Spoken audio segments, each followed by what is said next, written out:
Hey everybody, it's Lacey. We're here on my site somewhere, so it must be me again.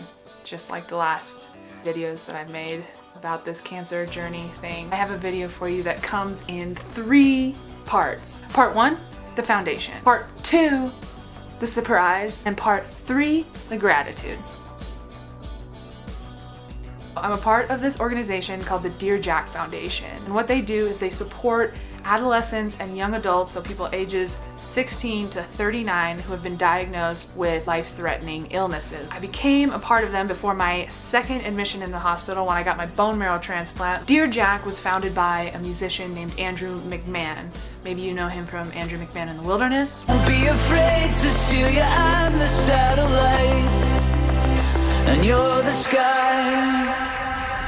Maybe you know him from Jack's Mannequin. You can breathe now, you can breathe, but the air is running out. Or maybe you know him from Let's Throw It Back, something corporate. You could be a punk rock princess, I would be your garage band king. So the DearJack Foundation has 2 primary programs that they run for warriors, who are the people involved. The first is the Breathe Now retreat. It's a retreat for couples to go out, get in the wilderness, and like hang out and do yoga and meditate and go hiking and talk about their experiences, create community. It's really sick.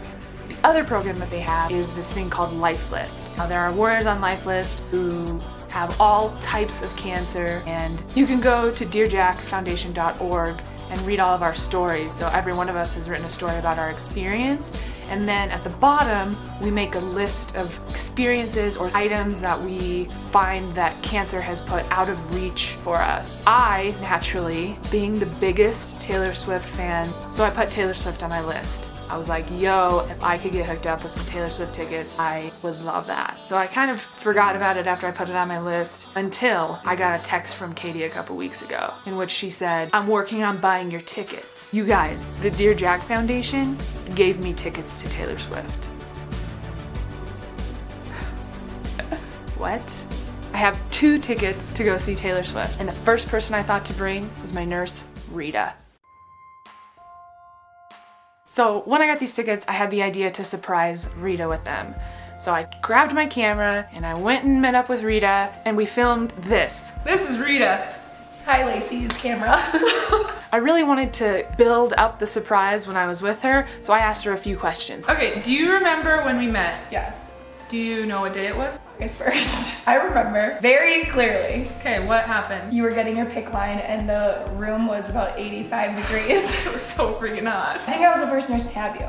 Yeah, you were the first nurse to have me. This is why you're on this film. Oh, okay. This is why. I'm the most important. You're the most number 1. Right. Do you remember what you like commented on? Your Minnesota tattoo? Yeah. Yeah. Good job. She's good. It's like Yeah. the best place ever.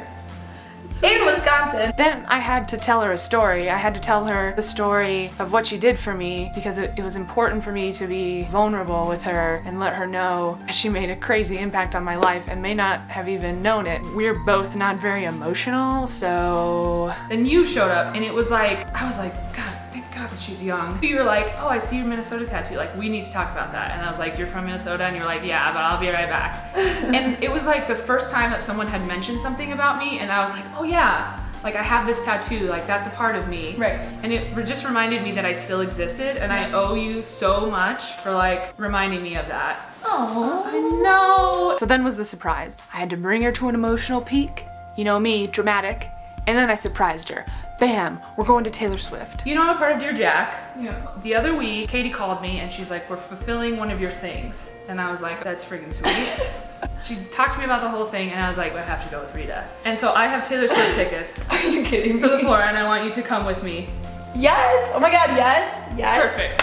Yes, It worked. Oh my, are you for reals? I'm honest. On the floor? Yeah, I'll show you where we are. I am so excited! And so that brings me to part 3. Rita was the first in line of many nurses and doctors and techs who I formed relationships with. In this video, she represents all of the nurses that I worked with on 3B and 4B. I'm indebted to you all for what you've done. You gave me a social life. So you gave me people to interact with. You were the front lines of my care. If I could have surprised all of you with Taylor Swift tickets, I would. It would have been like a nurse party plus me. So I owe a thank you to all of you. I owe a thank you to Rita, my first nurse who welcomed me to cancer treatment with open arms and who still visited me when I was on 3B. To Campbell, who is hilarious and helped me work out my meds so that I didn't feel crappy in the morning when I woke up. To Kristen, who danced her way into my hospital room the first time we met and who continues to take care of me weekly in the clinic. To Julia, who danced the stanky leg with me and my stepmom and Chevy. Mems. To Molly, my first day nurse, who is obsessed with Harry Potter. To Morgan, who convinced her manager to get me off of bed jail so that I could get up and go to the restroom by myself and walk around the floor by myself. To Melissa, who I spent a day with while I was admitted for a fever, who told me hilarious stories about her life and about being a nurse. To Brian, who hung my stem cells, without which I would have died. And thank you, Brian, for sitting with me while I was having anxiety attacks post-transplant. To Jean-Ann, who took really weird Halloween pictures with me and posted one on my door, and who started making bets about when I would get out of the hospital. I still owe you a donut, girl. I don't forget. To Monica, who trudged through the worst weekend of my admission when I was vomiting and slumped over on the toilet. You gave me water and you were gracious about my circumstances. To Kim, who visited me even though I wasn't on her floor anymore and reminded me that I loved 4B first. To Cassie, who brought me a Boston cream-filled donut from Voodoo Donuts on my stem cell birthday. And to all the other nurses on 3B and 4B, you were my lifeline, my safe house when I spent time with you. You'll never understand how much you've done for me. And finally, thank you to DearJack. In specific, thank you to Andrew McMahon and Katie Poppert, and to everyone else involved in the Lifeless program. Thank you for giving me Taylor Swift tickets and allowing me to take a representative for all of you. Okay, we gotta be done with this mushy stuff. I'll see you guys later. I hope you enjoyed the video. It's a long one, but I hope you stuck around. Peace.